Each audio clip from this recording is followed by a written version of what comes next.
Pas një takimi zyrtar me kryetarin e Bashkisë së Korçës, Sotiraj Filo, ambasadori i delegacionit të Bashkimit Evropian në Shqipëri, Silvio Gonzato, dha një deklaratë për mediat ku foli mbi procesin zgjedhor të 11 majit dhe rrugëtimin e Shqipërisë drejt integrimit evropian. Për zgjedhjet e 11 majit, ambasadori Gonzato u shpreh se ndonse rekomandimet përfundimtare të OSBE ODIHR ende nuk janë publikuar, ato paraprake tashmë janë në vëmendje. Ai theksoi se ka një qëndrim të qartë edhe nga Brukseli, duke e cilësuar si thelbësore miratimin e një reforme gjithëpërfshirëse zgjedhore. I haven't seen the final recommendations yet. I don't know if they came out. Të thoj që unë nuk e di nëse kanë dalë rekomandimet përfundimtare, dhe nuk e di nëse kanë dalë ndërkohë që unë jam këtu, por nuk i di. Por natyrisht kam parë rekomandimet paraprake. Dhe ka patur gjithashtu dhe një deklaratë shumë të qartë nga Brukseli. Ka patur një deklaratë shumë të qartë dhe është një element të cilin unë dua ta përmend dhe kam shumë kryesor, siç e ka thënë edhe profesuesja e lartë Kalas, edhe komisionerja Kos.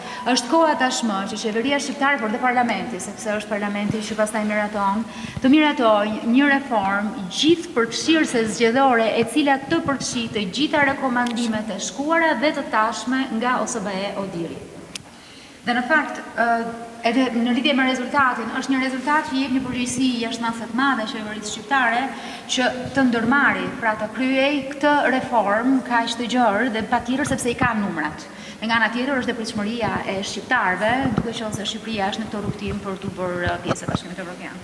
Për standardet e zgjedhjeve, ambasadori u shpreh se raporti OSBE ODIHR pasqyron realitetin e procesit zgjedhor, duke njohur përmbushjen e disa standardeve ndërkombëtare, edhe pse janë identifikuar problematika si përdorimi i burimeve publike. Megjithatë, ai vlerësoi administrimin e zgjedhjeve, duke përgëzuar Komisionin Qendror të Zgjedhjeve, Prokurorinë e Përgjithshme dhe SPAK për bashkëpunimin e tyre, të cilin e cilësoi ekzemplar.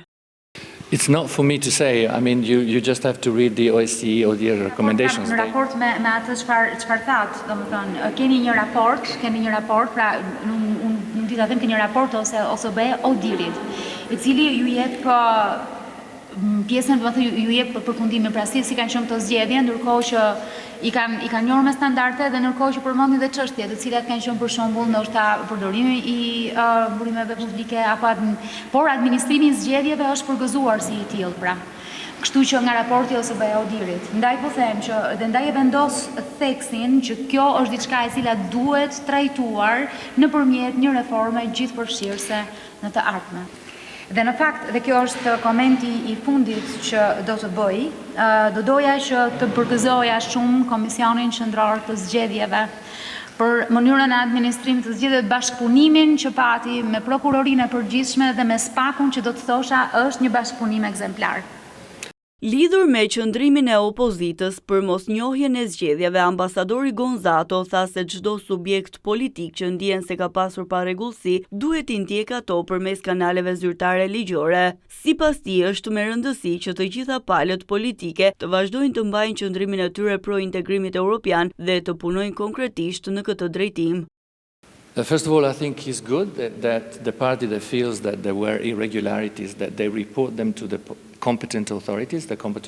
Pra, së pari do doja të thoja që çdo parti e cila mendon apo ndjen se ka patur parregullsi, patjetër që le t'i raportojë ato, le të ankohet tek organet përkatëse që janë organet që administrojnë zgjedhjet dhe natyrisht edhe tek organet gjyqësore. Domethënë, kjo është mënyra se si duhet të shkojnë gjërat në momentin që ata ndjejnë një gjë të tillë. Megjithatë, shpresoj që të dyja partitë, duke qenë se kanë theksuar një sër herësh dedikimin e tyre ndaj procesit të anëtarësimit dhe përpjekjeve të Shqipërisë për të shkuar drejt BE-s, do të punojnë realisht në këtë drejtim.